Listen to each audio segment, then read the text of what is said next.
The war in Ukraine may be approaching a potential but highly controversial turn. Reports have emerged that US and Russian officials have secretly drafted a plan to end the conflict. But the details have already raised serious concerns in Kiev and Washington.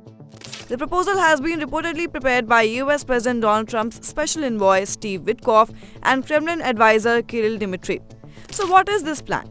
Well, as per reports, the so-called plan to end war in Ukraine has been described as a 28-point roadmap.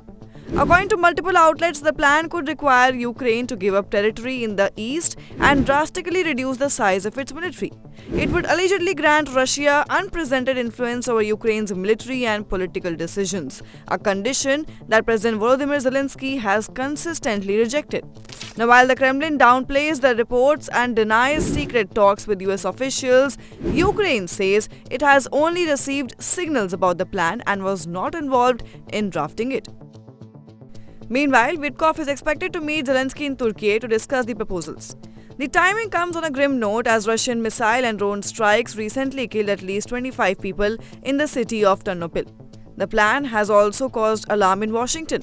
Many US lawmakers, including top supporters of Ukraine, claim they were unaware of the proposals until media reports surfaced.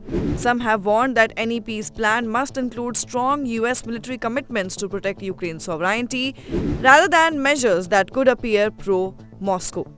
Overall, the existence of this back channel has sparked a debate. Could it bring peace or will it demand compromises too severe for Ukraine to accept? Well, only time and upcoming meetings will tell. So for more updates on the same, keep watching India TV News.